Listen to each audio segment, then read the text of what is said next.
They followed you into the forest, Elara. They are closer than you think. Rowan Blackwood's voice was calm, but it carried the certainty of someone who had already measured every danger hidden among the towering pines. Elara stopped where the narrow trail disappeared beneath drifting morning mist. Her fingers tightened around the strap of her worn backpack. She had crossed the boundary believing she was finally alone. Instead, the Alpha King had been waiting before she arrived, and now he was speaking as if he had anticipated every step she would take. A faint metallic scent drifted through the cold air. It was not blood. It was sharper, cleaner, almost like fresh silver warmed beneath sunlight after rain. Rowan's eyes narrowed. "Do you smell that?" Elara breathed in carefully. The unfamiliar scent lingered between the cedar trees before fading again. Rowan motioned for silence and guided her several steps off the trail, not by taking her hand, but by pointing toward a line of moss-covered stones arranged in a perfect circle. Seconds later, the path they had been standing on shifted almost imperceptibly. Ancient trees seemed to rearrange themselves until the familiar trail vanished behind thick fog. Elara stared in disbelief. The forest itself had moved. Rowan looked toward the empty path without surprise. "That is why they wanted you to enter alone." He waited until the shifting landscape became still before speaking again. "The forest is not trapping us. It is hiding us from whoever crossed the border after you." Elara searched the mist but saw no one. Even so, she could not shake the feeling that unseen eyes were studying every movement. She reached for her notebook, quickly writing a single question before holding it toward Rowan. "How do you know my name?" He glanced at the page before answering. "Because I read the birth record someone tried to erase."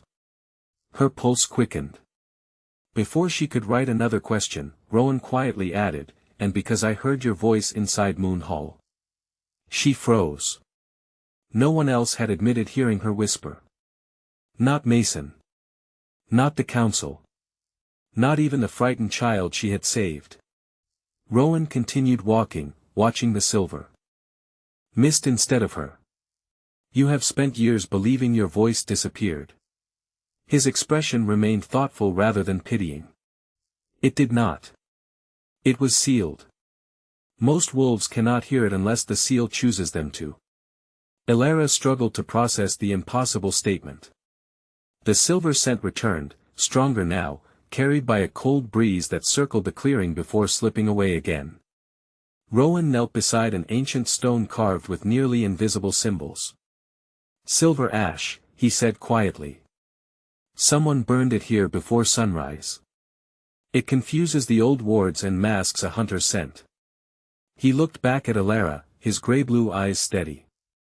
"Whoever altered your past already knew you would come to this forest. The only question left is whether they are hunting the silent seal, or the woman carrying it." The silver scent faded as quickly as it had appeared, leaving only damp earth and pine needles beneath Elara's boots. Rowan stepped toward the narrow passage between the ancient stones and spoke without raising his voice. "Stay behind me until we leave this section of the forest." Elara met his eyes for a brief moment before quietly shaking her head. She understood his caution, but she had spent too many years being escorted, judged, and directed by people who believed they knew what was best for her. She reached for her notebook and wrote with steady hands. "I will not walk like a prisoner." Rowan read the sentence carefully. For a heartbeat, neither of them spoke. Then he folded his arms and inclined his head. "Very well," he said. "You choose the path. I will only warn you when I see danger you cannot." There was no disappointment in his voice, only respect. Elara slipped the notebook back into her bag and slowly surveyed the clearing. She ignored the obvious footprints pressed into the damp soil. They were too fresh, too visible, almost inviting attention. Instead, she focused on what others would overlook. Moss growing along the standing stones had been disturbed in narrow lines. Tiny flakes of silver ash clung to the bark of a nearby cedar, but only on one side. Someone had approached from the east while carefully avoiding direct contact with the ward.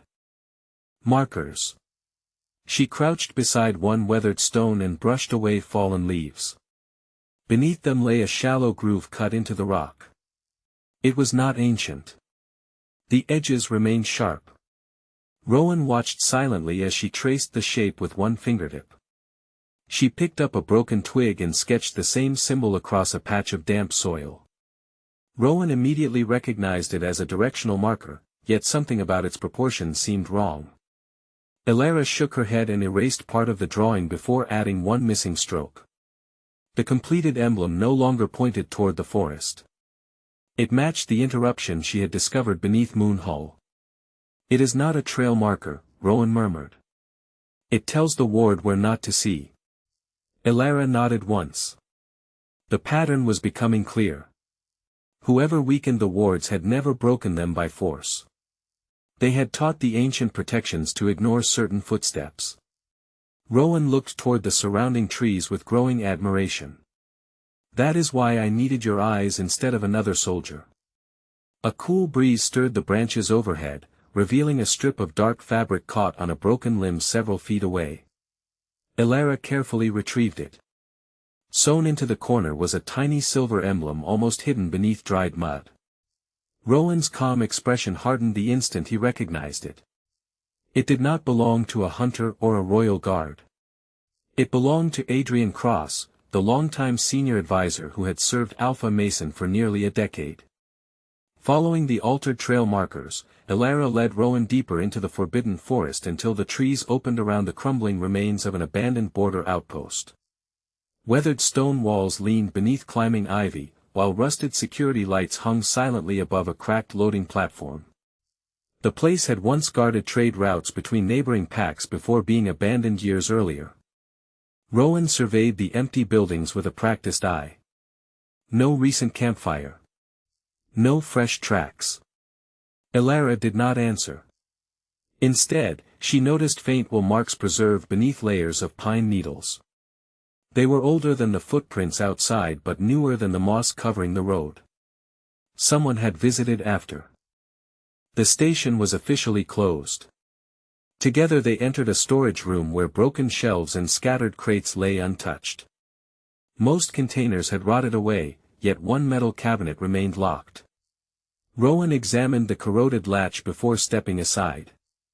"Your turn."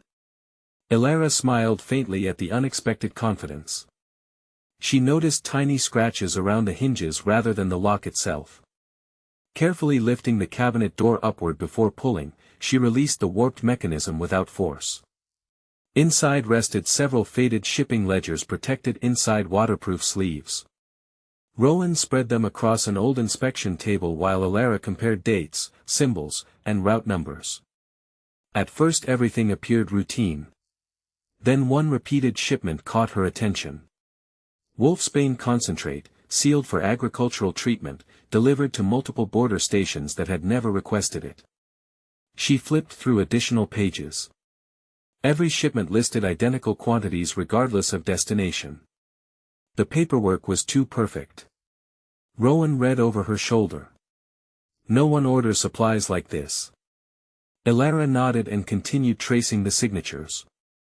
The same authorization code appeared beneath every transport manifest, but the receiving officers were different each time. She quickly wrote in her notebook. The cargo was never meant to arrive. It only needed to exist on paper. Rowan immediately understood. False shipments could create the illusion that one pack was secretly moving restricted materials into another territory. Enough forged records would ignite suspicion without anyone seeing a single crate. Someone wanted the packs blaming each other, Rowan said quietly. Fear spreads faster than facts. Elara looked up, relieved that he reached the conclusion without her needing to explain every step. For the first time since entering the forest, she no longer felt like she was solving the mystery alone. Rowan carefully gathered the ledgers into a protective case. "I trust your judgment," he said simply. The words settled more deeply than he realized. As they prepared to leave, Rowan glanced toward a collapsed office where an old portrait frame lay shattered beneath dust. His expression changed for only an instant before returning to perfect composure. "There is nothing else here," he said. Elara accepted the answer and followed him outside, unaware that hidden behind the fallen frame remained one unopened envelope bearing the same royal seal he had recognized only moments before. Rain began falling in a slow, steady rhythm as Elara and Rowan crossed the clearing beyond the abandoned outpost. They found shelter beneath the remains of an old observation tower where broken stones still shielded them from the wind.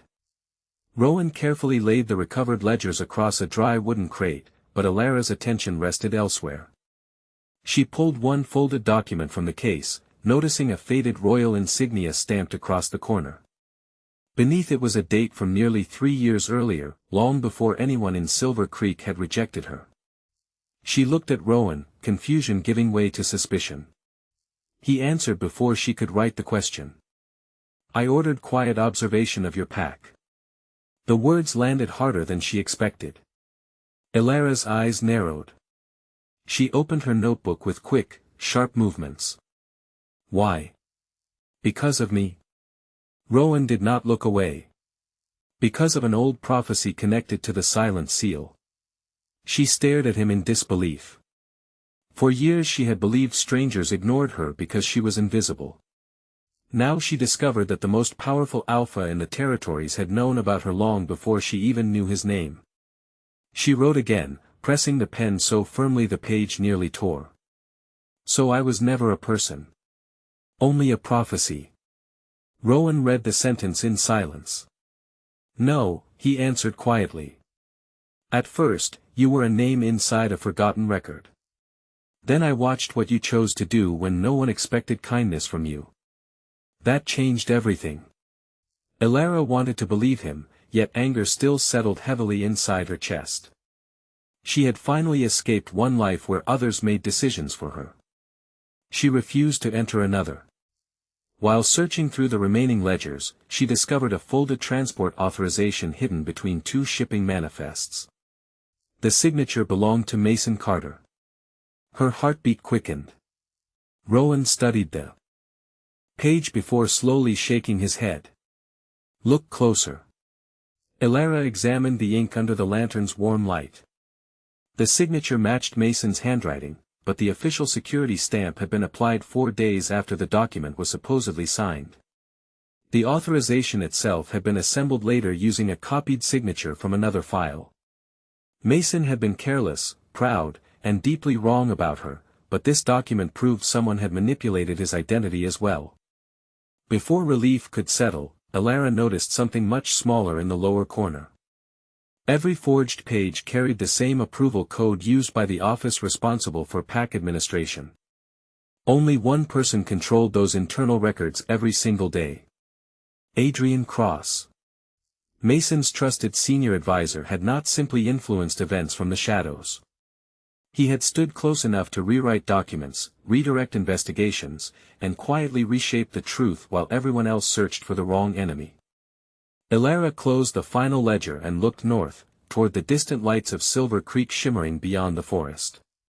Adrian Cross had forged records, redirected shipments, and hidden the truth behind layers of official seals. Yet one detail refused to leave her mind. The false wolfsbane deliveries were scheduled to arrive before sunset, and once the Royal Council discovered them, every road leading into Silver Creek would be sealed until inspectors completed their investigation. The quarantine would stop smugglers, but it would also trap ordinary families without medicine, food deliveries, or access to neighboring clinics. Rowan watched her expression change. She opened her notebook and wrote only one sentence. "They are not the enemy. They do not deserve this." Rowan read the words and understood immediately. "You want to return?" Elara nodded. "You know they may arrest you the moment you cross the boundary." She nodded again without hesitation. Fear no longer decided her direction. If innocent people suffered because she remained hidden, then proving her innocence would mean very little. Rowan unfolded a regional map across the hood of an abandoned utility vehicle. The Royal Inspectors will reach Silver Creek in 2 hours. He traced 3 routes with one finger. Once they establish the security cordon, no one enters or leaves. Elara studied every road before pointing toward an old maintenance bridge marked as permanently closed. Rowan raised an eyebrow. It collapsed years ago. She smiled faintly and wrote another note. Officially. Rowan looked at the bridge again before quietly laughing under his breath. You noticed the replacement support beams hidden in the transport records. She nodded. Adrian had listed maintenance expenses for a bridge that supposedly no longer existed. If supplies reached it, then the crossing was still usable. Rowan folded the map. Then we follow your route. Not mine, Elara corrected with another quick note. Ours. The single word surprised him more than he expected. For the first time since they met, she had chosen to include him rather than merely accept his presence. Together they moved through the forest, carefully avoiding the marked trails while distant helicopters from the Royal Investigation Division became faintly audible overhead. Every passing minute narrowed their window. 1 hour and 48 minutes remained before the quarantine closed every entrance into Silver Creek. As they reached the hidden bridge concealed beneath thick vines and moss, Elara stopped abruptly. Fresh tire tracks crossed the weathered planks. They were only minutes old. Rowan crouched beside them, his expression turning serious. Someone reached the pack before us. Then both of them noticed the same thing at once. Hanging from the old wooden guardrail was a strip of dark fabric stitched with Adrian Cross's silver insignia, fluttering in the rising wind as though it had been left there deliberately for them to find. The council chamber fell silent the moment Elara crossed its threshold. Only hours earlier she had been driven from Silver Creek as a Packless outcast.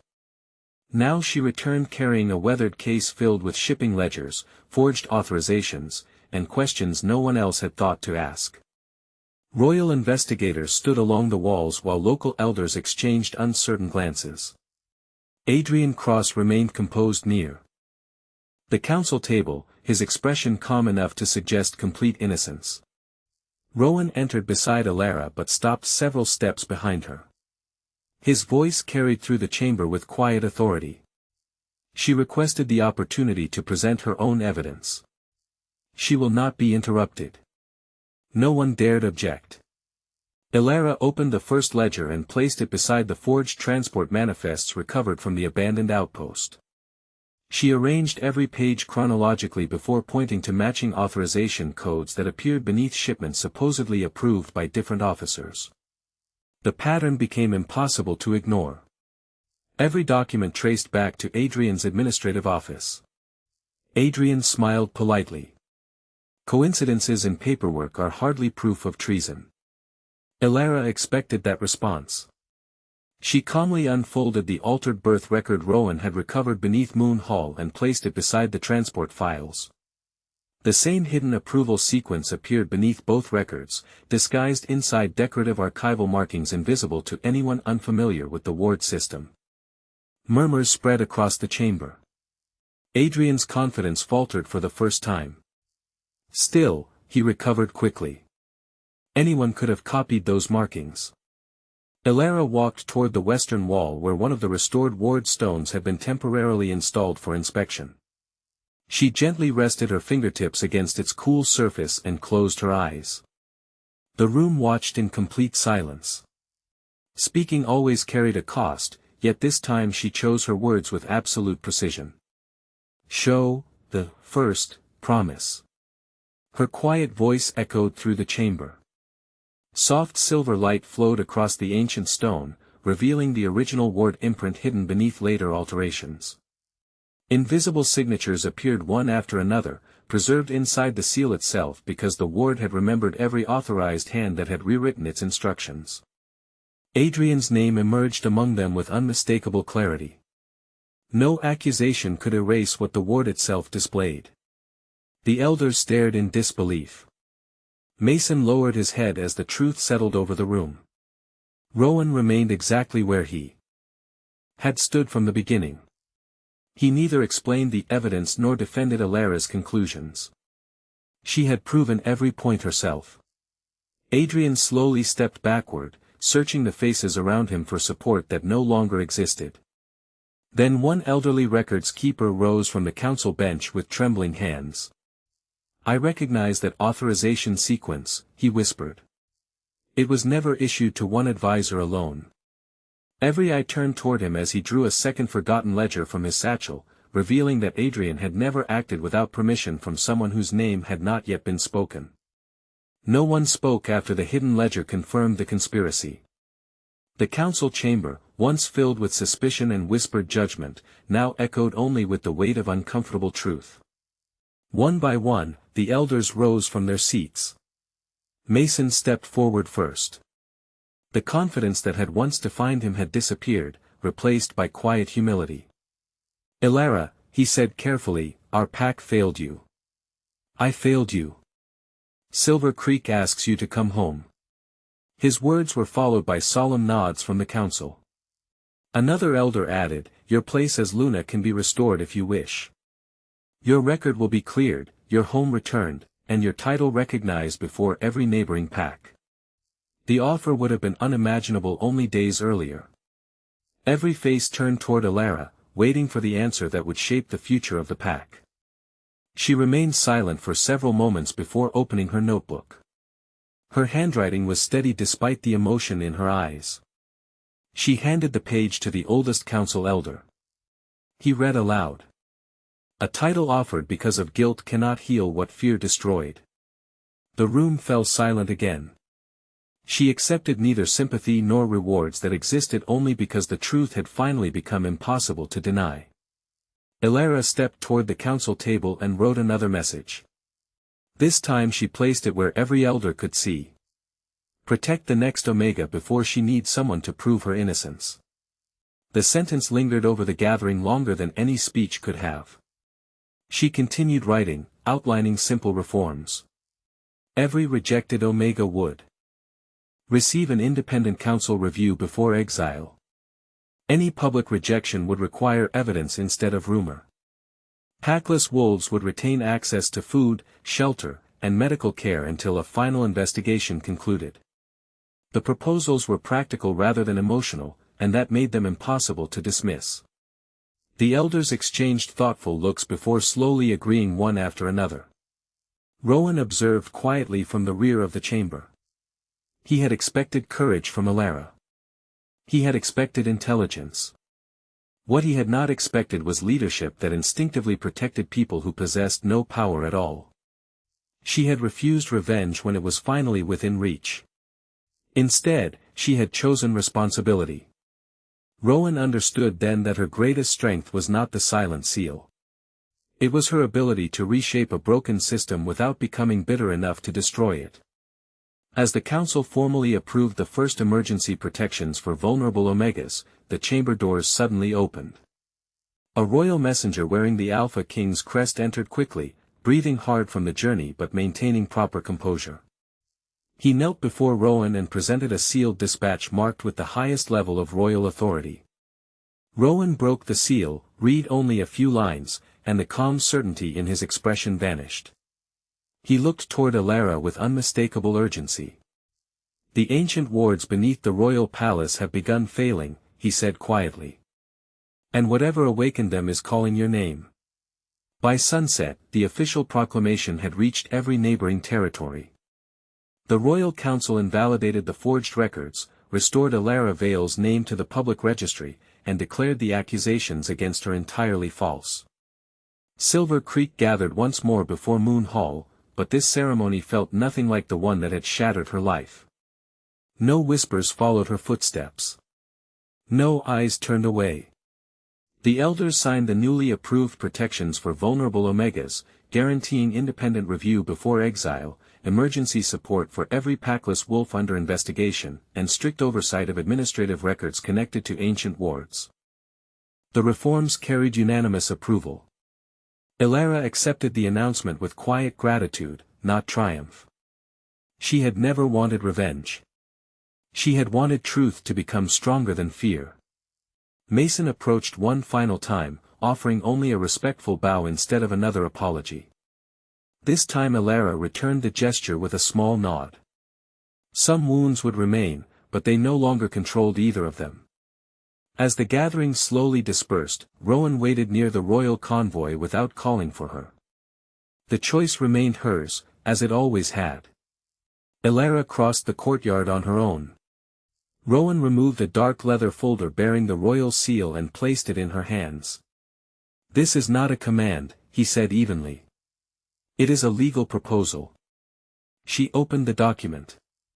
The first pages established temporary royal protection, granting her unrestricted access to the palace archives while recognizing her independence. Another section explained that the silent seal could be connected to the failing wards beneath the royal palace.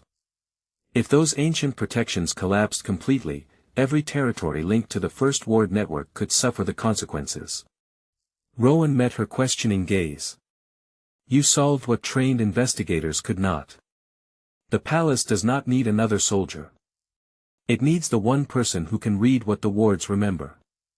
Elara turned another page. The agreement required her presence inside the royal household while the investigation continued, not as a prisoner, servant, or political symbol, but as the officially appointed royal warden liaison working directly beside the Alpha King. She looked up, surprised by the unusual title. Rowan answered before she could write. "It is the only position protected from interference by every regional council. No advisor, no elder, and no alpha can alter your records again while you hold it." The arrangement could safeguard not only her future but the stability of every connected pack. It was practical, lawful, and unexpectedly generous. Then Elara reached the final page. Her eyes stopped on the last clause. She read it once, then again, scarcely believing the words before her. "If the bond awakens, the contract becomes a claim."